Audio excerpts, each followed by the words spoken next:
qu'est-ce qui m'énerve celui-là, j'ai envie de l'étrangler. Bonjour à toutes et bienvenue dans ce nouveau podcast de Femme à part, podcast dans lequel, vous l'aurez peut-être compris, nous allons parler de la colère. C'est l'une d'entre vous qui m'a demandé d'aborder le sujet en formulant un peu sa question, en me disant comment faire pour ne pas se mettre en colère ou tout du moins maîtriser le mieux possible sa colère, surtout dans des situations dans lesquelles en fait on sait que c'est nous qui avons raison et que c'est la personne en face qui a tort. Ça peut être d'autant plus énervant et d'autant plus difficile d'ailleurs de savoir comment agir, quoi faire, est-ce qu'on a raison de se mettre en colère ou pas, par quoi remplacer entre guillemets la colère, comment un petit peu l'identifier, mieux se connaître. Comment mieux maîtriser et gérer sa colère sans devenir non plus une boule d'énervement qui est prête à exploser à tout moment. Nous allons parler de tout ça. Comme d'habitude, je vais essayer de vous donner des astuces vraiment concrètes, des conseils pour le quotidien. Comme je suis assez sanguine et donc plutôt colérique, je vais aussi partir de colérique, manière de parler, mais disons que je peux facilement m'énerver. Même si c'est plutôt intérieur d'ailleurs, mais on va parler de tout ça, colère extériorisée, intériorisée, etc. On va faire du pratico-pratique et j'ai essayé comme d'habitude de vous mettre vraiment, des point par point en fait, de faire des points pratiques concrets pour vous donner plusieurs pistes. Alors je fais juste un avertissement avant de commencer. C'est vrai que quand je fais un peu des podcasts sur des sujets assez précis comme ça, j'en avais fait sur la sensibilité, sur la tristesse, les émotions, plein de choses comme ça. Mes conseils ne remplacent absolument pas la consultation d'un médecin, d'un psychologue ou quoi que ce soit. Je sais bien aussi que mes conseils ne peuvent pas forcément s'adapter à toutes les situations. Comme je l'ai dit, je parle à la fois de mon expérience ou de choses que j'ai vues dans mon entourage ou au travail ou ailleurs. J'essaye un petit peu quand je construis mon podcast de penser à plein de situations différentes. Ceci dit, ça ne veut pas dire que mes conseils vont être applicables à tout le monde, pour tous les caractères, pour toutes les situations.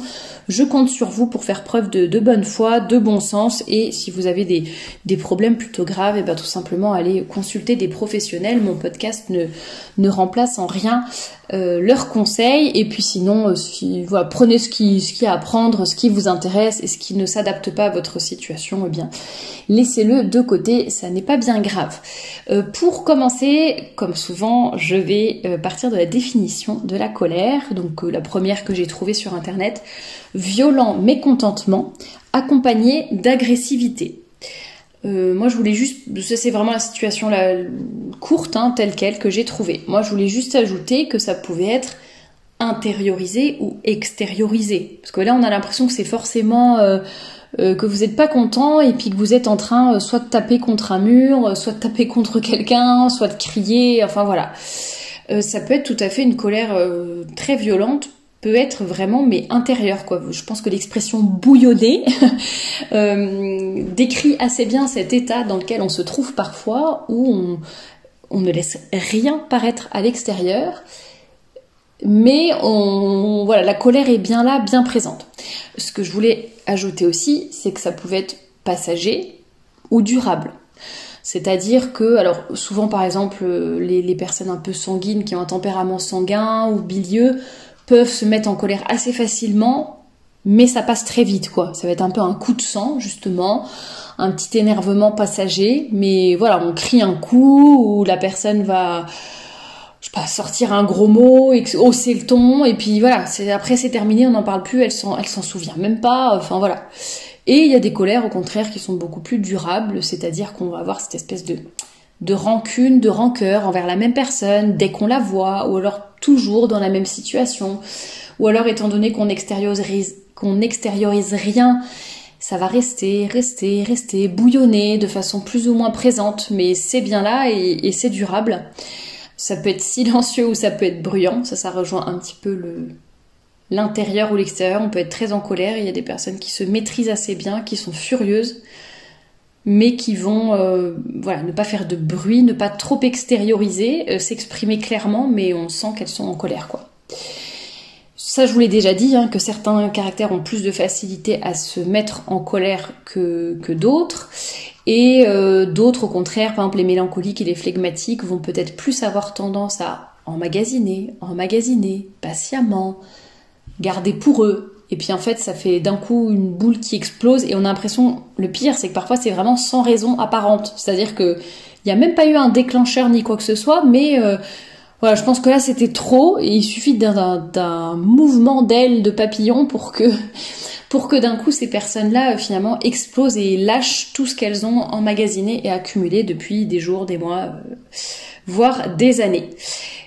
Avant de rentrer dans le vif du sujet, je voulais quand même rappeler que Saint François de Sales était colérique.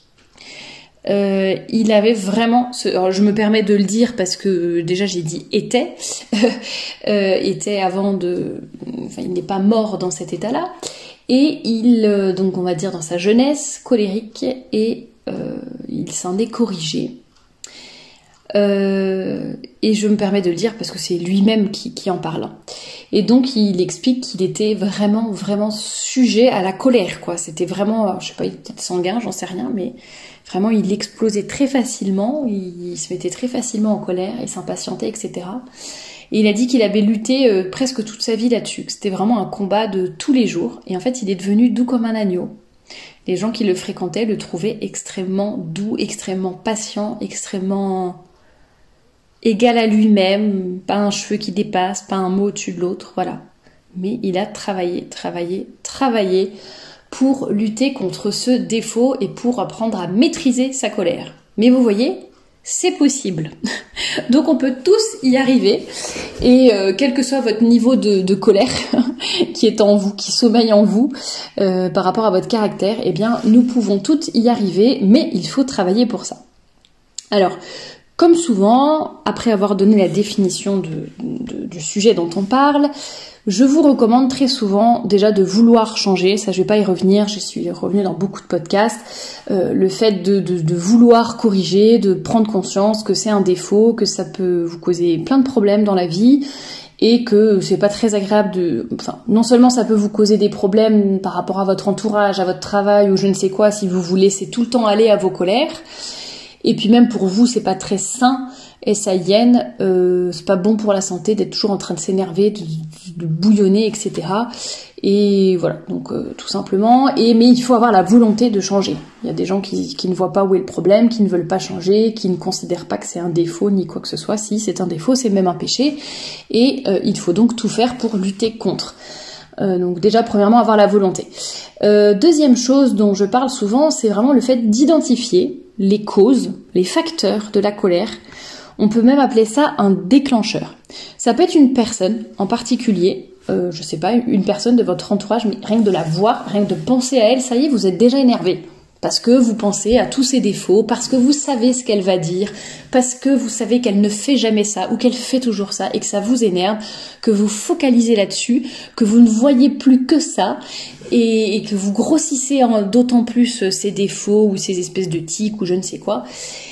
Et voilà, une personne, ça peut être un déclencheur. Ça peut être la fatigue. Il y a des personnes qui sont, je sais pas, la plupart du temps très calmes. Alors par contre, si elles ont ne serait-ce que 1 ou 2 heures de sommeil en moins, là, ça va pas du tout, c'est l'énervement en permanence. Ça peut être les hormones, j'en ai assez souvent parlé, ça dépend des femmes, ou alors ça dépend des cycles. Il y a des femmes qui vont être très irritables à chaque moment, au même moment de leur cycle. Il y a des femmes, ça va arriver 1 mois sur 2. Il y a des femmes qui vont jamais, leurs hormones vont peut-être provoquer d'autres choses, mais pas la colère, l'irritabilité. Voilà, c'est donc bon, mais à connaître, à savoir, prenons-en conscience. Parfois, on a l'impression d'être énervé pour rien, on se demande pourquoi. Bon, peut-être chercher du côté hormonal. Parfois, ça peut être une activité en particulier qui va nous énerver, ou un lieu en particulier, j'allais dire, je sais pas, ça peut être le travail, ça peut être quand on, je sais pas, à la paroisse, dans tel cercle d'amis, quand on fait telle activité avec les enfants. Justement, un déclencheur, par exemple, ça peut être les enfants qui laissent toujours traîner leurs jouets. Bon, voilà, ça peut être ce déclencheur-là spécifique. Vous avez beaucoup de patience pour d'autres choses, mais alors ça, vraiment, tout de suite, ça vous fait sortir de vos gonds. Ou votre mari qui dit telle ou telle chose, ou voir votre mari assis sur le canapé pendant que vous courez partout, vous avez envie de l'étrangler. Voilà. Donc, je pense que ce qui est intéressant, c'est de comprendre, d'identifier plutôt le déclencheur. Et on verra après comment essayer de les comprendre aussi. Et ce qui peut vous aider éventuellement, alors soit vous voyez des récurrences, ça vous aide, vous dites mais c'est toujours à cette période-là du mois qu'il m'arrive ça, ou alors c'est toujours avec cette personne que je suis irritable, ou c'est toujours cette situation. Voilà, la récurrence peut vous aider aussi à comprendre quel est le déclencheur.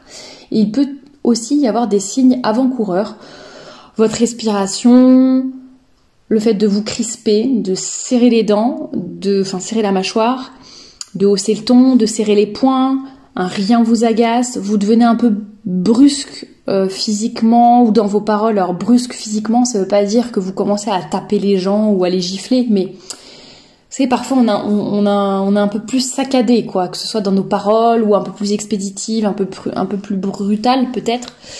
Voilà, ça peut être des signes avant-coureurs que la tension commence à monter. Un signe avant-coureur, alors c'est bête à dire, mais je tiens à le dire, parce que moi je sais que dans certains cas ça m'aide. C'est quelqu'un qui vous dit « Ouh, t'as l'air assez irritable là, t'as l'air un peu tendu. » Voilà. Alors le problème c'est que souvent, quand la personne le remarque, c'est que généralement on est déjà un peu énervé. Et quand on est déjà un peu énervé, quelqu'un qui vous dit « Ouh, t'as l'air énervé », généralement ça n'arrange pas les choses. Mais, je tiens à vous le signaler et à vous le dire, peut-être apprenez à faire attention à cela, à ne pas vous énerver lorsqu'on vous dit ça, mais plutôt, surtout si c'est hormonal, enfin en tout cas moi je trouve parfois quand c'est hormonal, en fait on se rend même pas compte qu'on est énervé et qu'on est irritable, qu'on répond un peu brusquement, qu'on est moins agréable, et justement ça peut nous aider. Si on a la chance d'avoir, je sais pas, si votre mari par exemple détecte bien ce genre de choses et vous le dit, mais franchement c'est un cadeau. Parce qu'en fait, rien que le fait de prendre conscience de notre irritabilité ou de notre colère, généralement, ça aide à faire descendre la pression. Ou à se dire, oulala, faut que je prenne du recul, faut que je prenne les mesures nécessaires pour tout de suite faire retomber un petit peu la vague. Vous voyez, donc je pense que ça peut être vraiment intéressant de prendre ça en compte. C'est pas toujours facile, je vous l'accorde, d'autant plus que si on est déjà énervé, ça nous énerve encore plus. Mais justement, apprenons peut-être à en rire et à être dans l'autodérision et vous voyez, de faire un peu son mea culpa comme ça et d'essayer de repartir sur des bonnes bases. Bon, vous l'aurez compris, une fois qu'on a identifié un peu les causes de la colère, le déclencheur, les signes avant-coureurs, etc. Le but, ça va être en fait de réduire la tension. En fait, la colère, ça va être vraiment une tension et on va essayer de la faire retomber. Parce qu'en fait, souvent, la colère est le signe d'autre chose, d'une tristesse, ou alors on sent qu'il y a une injustice envers nous-mêmes, ça peut être un chagrin, ça peut être une blessure, ça peut être la peur, ça peut être la dépression, il peut y avoir beaucoup de choses derrière une colère comme ça. Donc ça va être le signe d'autre chose. Donc le but, ça va être de réduire la tension et ensuite on analyse, on prend les décisions en conséquence, on essaye justement de voir est-ce qu'on peut limiter les déclencheurs, est-ce qu'on peut faire quelque chose pour corriger ce qui ne va pas, mais sans que ça se fasse dans la tension. Déjà, la première chose qui peut aider, c'est de laisser s'écouler un petit peu de temps.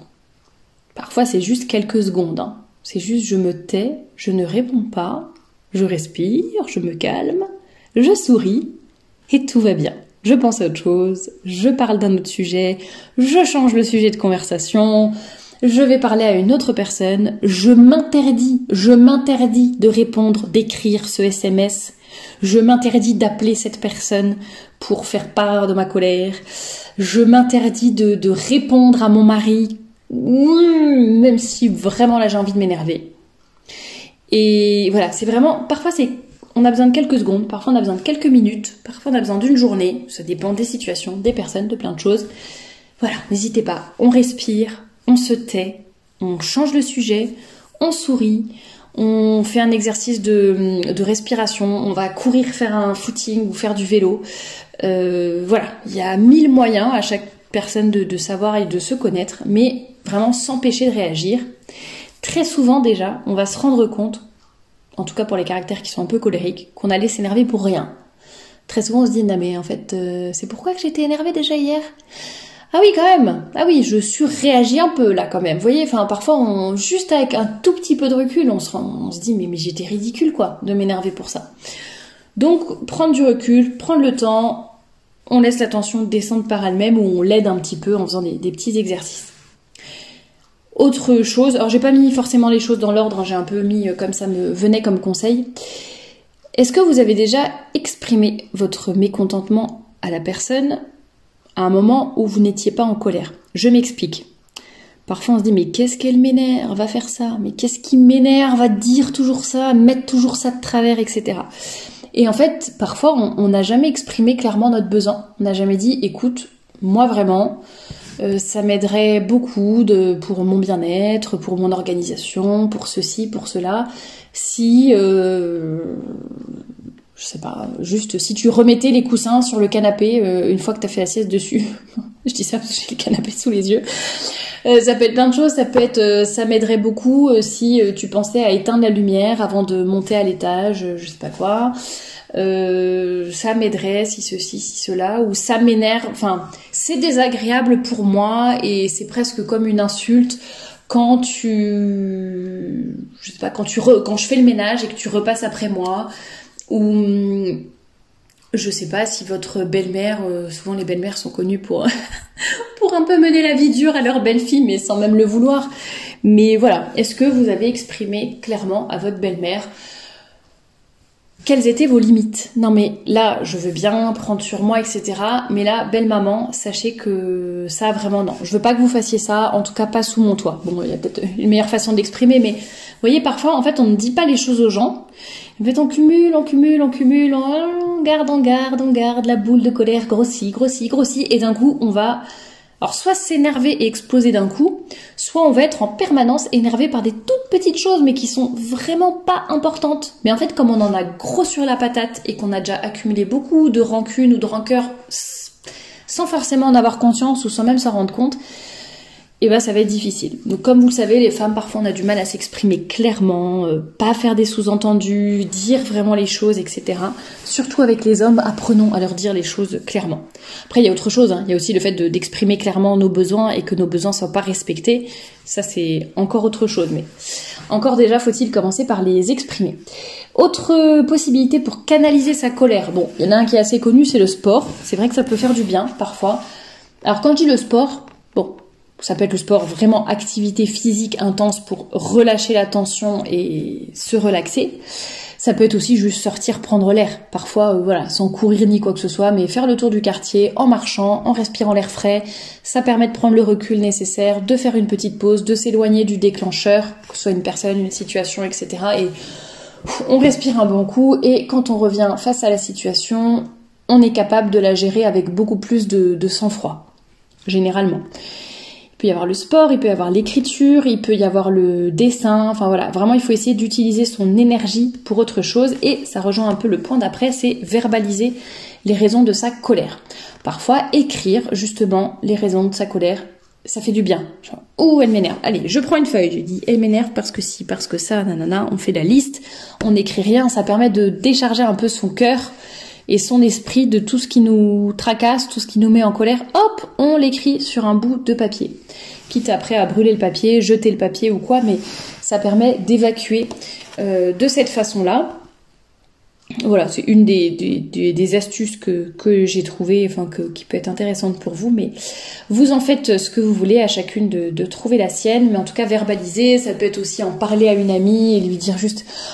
Oh, écoute, faut juste que je te dise, mon mari m'agace, ma belle-mère m'agace. C'est pas tellement pour se mettre en colère, mais c'est juste, voilà, on évacue, on verbalise, on parle et ça fait du bien. Ou alors parler toute seule, hein, ça peut. Moi, je sais que parfois je m'encourage moi-même et je dis ah mais qu'est-ce qu'elle m'énerve cette personne et allez Thérèse, c'est pas grave, tu respires un bon coup, surtout ne réponds pas maintenant, ça va aller, tu sais que demain t'y penseras même plus et t'auras oublié que t'étais en colère pour ça, enfin voilà, je m'auto-raisonne, ou alors tout simplement je verbalise, je dis mais elle m'énerve, mais ça m'agace, et je le dis plusieurs fois, et bon après je suis toute seule donc je peux, je peux verbaliser autant que je veux, sans déranger personne, mais vous voyez ça, voilà, ça permet d'évacuer un petit peu. Bon, j'avais noté le sommeil aussi, parce que ça peut être aussi un des déclencheurs de...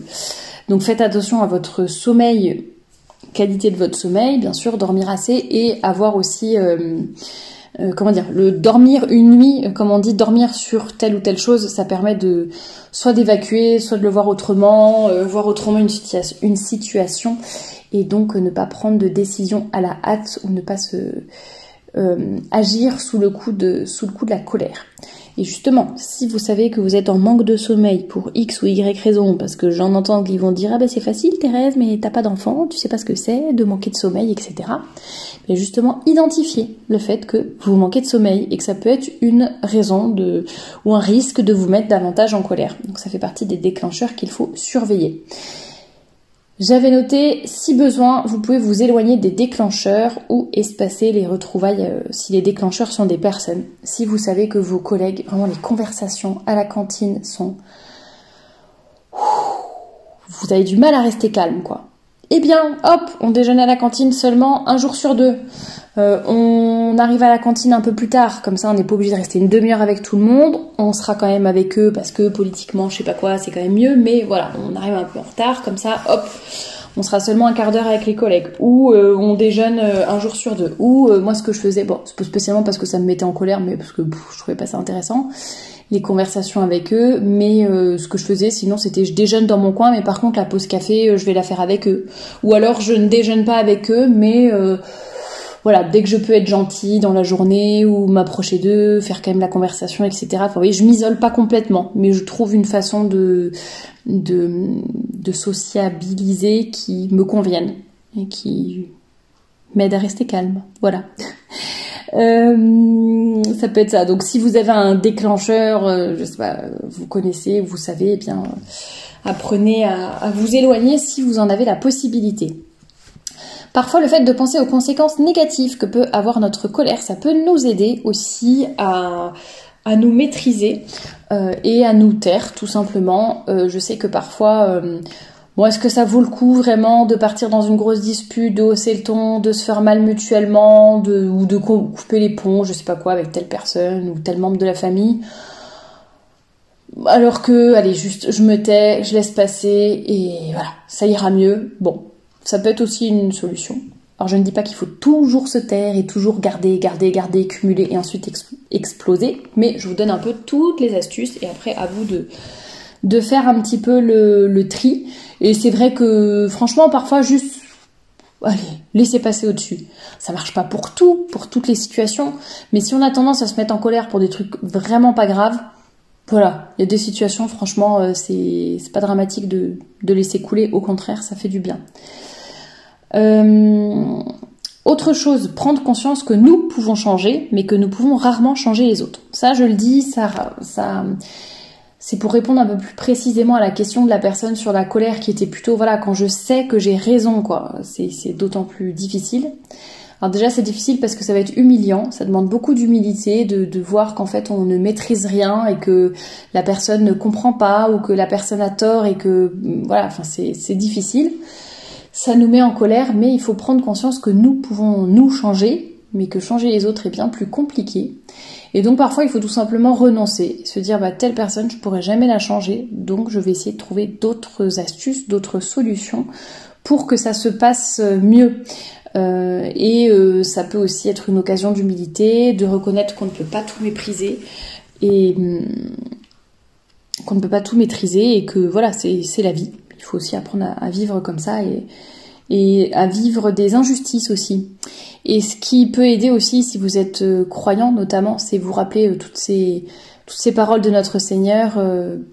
Bienheureux si on vous persécute en mon nom. Et l'autre, c'est... Je sais plus, voilà, ça m'échappe. Mais il y a des petites paroles comme ça de la Bible que je me rappelle parfois quand j'ai l'impression de vivre une injustice et que ça me met hors de moi. Et voilà, essayons de nous rappeler de où je me dis, écoutez mon Dieu, en même temps, vous étiez Dieu et puis vous vous êtes fait cracher dessus, vous vous êtes fait crucifier. Je pense que moi, la petite contrariété et l'injustice que je suis en train de vivre et la petite persécution, si on peut appeler ça une persécution, bon voilà, je pense que c'est rien à côté. Vous nous avez montré l'exemple, soit vous vous êtes tu, soit vous l'avez vécu avec dignité, quoi. Enfin bon, vous avez prié pour ceux qui vous persécutaient. Voilà. Faisons ça aussi, des prières, pensons à... Ça peut être des passages de la Bible, ça peut nous aider aussi. Comme je le disais tout à l'heure, la colère peut masquer d'autres émotions et ça peut être juste un mécanisme de défense et parce qu'on n'arrive pas à gérer les émotions, quoi. Parfois vous avez l'impression d'être en colère ou vous allez avoir besoin d'exploser, de hausser le ton, de crier ou je ne sais quoi. Et en fait, si vous analysez un petit peu plus la situation avec sang-froid, vous allez vous rendre compte, en fait, non, en fait, je suis triste, quoi. En vrai, ça me rend triste, cette situation. Ou alors, ça me fait peur. Ou alors, voilà, il peut y avoir vraiment plusieurs explications parfois derrière la colère. Donc, ça peut être intéressant d'y penser. Alors moi, quelque chose que j'aime beaucoup, que je trouve assez efficace, mais à vous de me dire si vous l'avez déjà fait ou pas, et sinon à tester, c'est de mettre en place un plan d'action de gestion de la colère.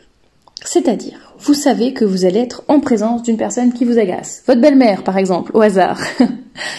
Vous savez que vous allez avoir le droit à telle ou telle remarque. Vous savez que votre mari va vous dire ci, va vous dire ça, que votre collègue va avoir telle réaction. Il y a des situations, vous savez, vous pouvez anticiper. D'où l'intérêt d'identifier les déclencheurs de colère. Bref, vous savez que ça va arriver. Vous préparez et vous savez que vous allez être confronté à ce déclencheur. Eh bien, vous préparez en avance un plan d'action. Ça peut être une réplique, ça peut être une attitude. Ça peut être mentalement, vous imaginez que vous bouclez votre langue et que, hop, vous ne direz rien. Ou alors vous enclenchez un sourire et vous ne le lâchez plus. Alors c'est pas la peine non plus d'avoir un vieux sourire forcé horrible, mais vous essayez vraiment de rester souriante tout le temps. Alors ça demande un petit effort, mais après en fait ça devient naturel et voilà, on se force à sourire, à être contente et tu m'insultes, c'est pas grave. T'es désagréable, c'est pas grave. Ça m'agace, c'est pas grave. On sourit, on continue. Ou alors, bon, si belle maman me dit ça, moi, je réponds ça. Si belle maman fait ça, moi, je regarde ailleurs. Je regarderai. Je regarderai par la fenêtre pour pas voir ce qu'elle est en train de faire là et qui m'agace. Si le sujet de conversation vient sur tel sujet et je sais que la réponse de ma belle-mère va m'agacer, machin, je change de sujet. Voilà, je dirai ça, je changerai de sujet, je prétexterai que je dois aller aux toilettes, j'en sais rien. Voilà. Donc ça, c'est vraiment le plan d'action de gestion de la colère quand vous savez que vous allez être confronté à des personnes ou des situations. Voilà. Soit ça peut être juste un petit peu en avance, vous savez que vous allez avoir rendez-vous avec telle personne. Soit ça peut être de façon générale, vous vous posez, vous vous dites, bon, quand une personne m'énervera la prochaine fois, je m'empêche de répondre tout de suite. Ça peut être des petites choses, vous voyez, des petites actions, puis vous verrez où je me force à faire 3 fois le tour du quartier de maison en courant avant de répondre à un tel. Bon, à chacune de voir ce qui lui convient le mieux. Il y a aussi l'autosuggestion positive, le fait de relativiser, de soi-même se dire des choses positives et de s'aider à relativiser, mais voilà, je sais pas, si vous êtes sur la route par exemple et que vous avez tendance à être hyper énervé et à insulter tous les autres usagers de la route, ou piétons ou autres qui se conduisent n'importe comment, voilà, vous vous mettez une musique relaxante, vous faites exprès de chanter quelque chose d'un peu ridicule, une comptine pour enfants, j'en sais rien, enfin vous voyez, vous pensez totalement à autre chose et vous vous focalisez sur d'autres choses et vous vous dites que c'est pas grave, ou si je sais pas, il y a quelqu'un qui est hyper lent devant vous et ça vous agace, ou au contraire quelqu'un qui est très rapide et qui vous colle aux fesses et c'est dangereux mais vous voulez pas accélérer parce que vous êtes déjà à la limite de la vitesse.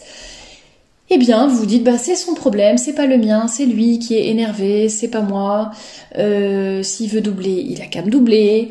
Peut-être qu'il est pressé parce que sa femme est à côté dans la voiture en train d'accoucher. Celui qui est devant moi, il est lent, mais peut-être qu'il est triste, il est en train de déprimer, de penser à autre chose, et c'est pour ça qu'il est lent. Peut-être que c'est une personne âgée qui imaginez, c'est un petit vieux qui va visiter, qui part à l'EHPAD pour rendre visite à sa femme avec qui il est marié depuis 50 ans. Oh, c'est mignon. Enfin voilà, vous savez, vous pouvez vous inventer des histoires pour ne pas vous énerver et pour relativiser. Voilà, l'autosuggestion positive et le fait de relativiser. Je n'aime pas le relativisme en règle générale, mais dans ces circonstances-là, c'est approuvé. Essayer de se mettre à la place de l'autre aussi, ça peut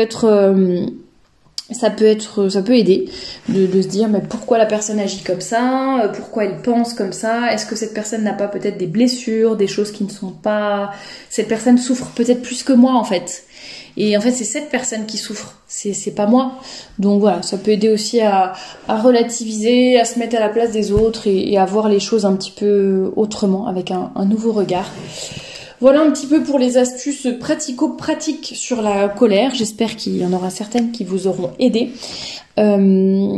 Je précise quand même que c'est un devoir de se corriger. La colère est un péché, c'est pas juste oh c'est pas grave, il y a des choses plus graves dans la vie, ou c'est normal, un tel fait des choses pour m'énerver, donc en fait c'est bien normal que je m'énerve en fait. Mais non, enfin oui et non, enfin oui c'est compréhensible, ça vous donne une, comment dire, on comprend pourquoi vous vous mettez en colère, mais en attendant c'est quelque chose qu'il faut corriger aussi, plutôt que d'attendre que ce soit tous les déclencheurs qui s'auto-corrigent eux-mêmes pour arrêter de nous énerver. C'est à nous aussi d'apprendre à maîtriser notre colère, tout simplement. N'oublions pas Saint François de Sales, et qui est devenu doux comme un agneau, donc c'est possible pour nous aussi. Et avant de vous donner mon dernier conseil, je vous rappelle juste que vous avez en barre d'infos toutes les informations là sur Femme à part, sur le blog, sur la boutique, sur la newsletter, sur les réseaux sociaux. Donc n'hésitez pas à y jeter un petit coup d'œil avant de repartir, n'est-ce pas, avant de repartir vers d'autres aventures sur YouTube. Et mon dernier conseil que j'avais noté, d'ailleurs je pense que c'est lui qui m'y a fait penser, parce que vraiment j'avais fini le script du podcast et d'un coup ça m'est venu. Donc merci à lui. Et bien c'est tout simplement de demander à votre ange gardien, de vous venir en aide. Mon ange gardien, aidez-moi à ne pas me mettre en colère. Mon ange gardien, allez parler à son ange gardien, à lui, pour qu'il arrête de m'énerver lui ou elle, que ma belle-mère arrête de m'énerver. Ben voilà, que les anges gardiens se parlent entre eux. Mais surtout que votre ange gardien vous vienne en aide, vous protège, il est toujours là pour vous. Donc c'est pas non plus une recette, une formule magique de dire mon ange gardien, hop, ah bah c'est bon, je suis calme. Bien sûr, c'est pas ça, mais voilà, n'hésitons pas à leur demander leur aide. Nos anges gardiens sont là pour nous. Et rien que le fait de dire mon ange gardien, aidez-moi, assistez-moi, il s'écoule quelques secondes, ça vous permet de penser à autre chose et ça peut vous aider aussi à garder votre sang-froid, à mieux vous maîtriser et à mieux gérer votre colère tout simplement.